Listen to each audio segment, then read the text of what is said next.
How y'all doing today, man? We on Uncut Live TV, and we got the interviewer. I'm Black Goo. Why don't you introduce yourself to the people? What's up, guys? My name is Percy Edmonds, man. King Jabez. You can catch me on TikTok, YouTube, IG. Good to be here today. Would you let the people know where area you from? I'm from Chicago, Illinois, and so I was raised in from the city, Maywood and Bellwood, which is really close to Chicago. It's the suburbs, but it's basically Chicago, to be honest. So I was raised out there in Maywood and Bellwood, and I moved out west when I was a teenager in high school. And so I've been out west basically from high school to adulthood. And so, yeah, west side Chicago, Pulaski Road to be exact, for those who are familiar. Okay, so how long have you been actually doing and creating content on TikTok? I seen a couple of your videos before I even got a chance to get to know you. So Yeah, for you sure. are TikTok famous, and you are famous on virtual TV and stuff like that. I mean, not virtual, but online. I So got what made you want to start doing that? you. That's a good question. The reason I laugh, man, everybody asks me that question, man. What made you want to, and to be honest, man, without giving too much of my history, I did public speaking for years before I got online. So I got online, December, it'd be 5 years I've been online. And so I started off on YouTube. Iron and the Soul is my YouTube channel.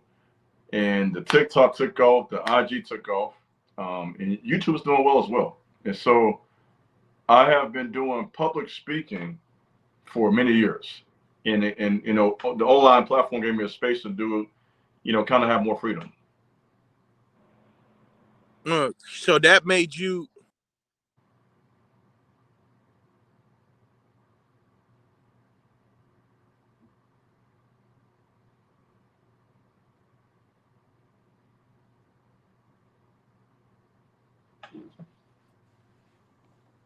Yeah, sorry about that. It's the That's service cool. went back. So No, that's cool. as far as like you getting into doing that stuff, let me ask you a question. You said you're from Chicago.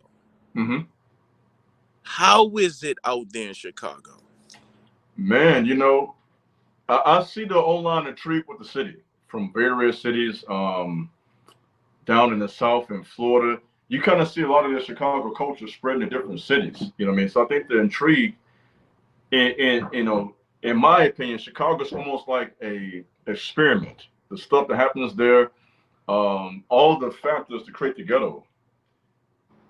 People focus, not saying you, but in general speaking, what I see online, so many people focus on the results versus how we got here. So what I mean by that is the people see, Chief Keef, they see Lil Reese, they see Lil Durk, they see the drill scene, and a lot of people gravitate to it because for one, these are young black men, so people are intrigued and man, what is it like to live here? It's interesting to people. Is it really that bad? And the truth is, yes and no, to be honest. Chicago's been this way for a long time. Even to be honest, I'm a little older. I haven't been in the streets since 2002. That's when I got out the streets, a long time ago. But in 2002, the murder rate was worse then than it was in 2012. So from my perspective, brother, as an older guy, Chicago's been this way. And it's for so many reasons. The concentrated poverty. If we talked about gentrification, and we could break down to housing discrimination, limited resources, the poorly funded schools. These are all the factors that create the ghetto. And no one talks about that. We talk about the results because the results are so devastating. And it's sensationalized in news often too. So, I could talk a lot about the city, obviously there's a lot of good too.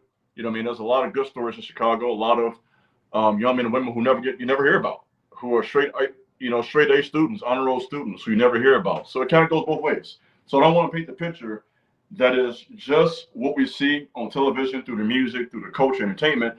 There is a lot of reality to that. But at the same time, most people in the city are just trying to live their lives. You think about, for example, just the average, I'll give you this example, average block. Let's say where I lived out west, I lived on Vanbury and Springfield, Pulaski Road.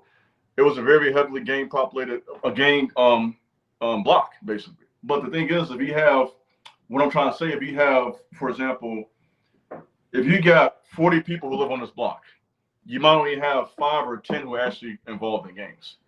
And people forget about the vast majority of the community who's not involved. That's the truth of the matter. Most people over there are your grandmas, your grandfathers, your mamas, your uncles, the little kids, people in the community trying to survive. People like myself, just about 5-6 years ago, just working a job downtown Chicago, surviving, trying to survive. And so most of the people over there are not really involved in what's going on. Sometimes you can get this picture that you come to Chicago and there's 80 people outside on that. You know what I mean?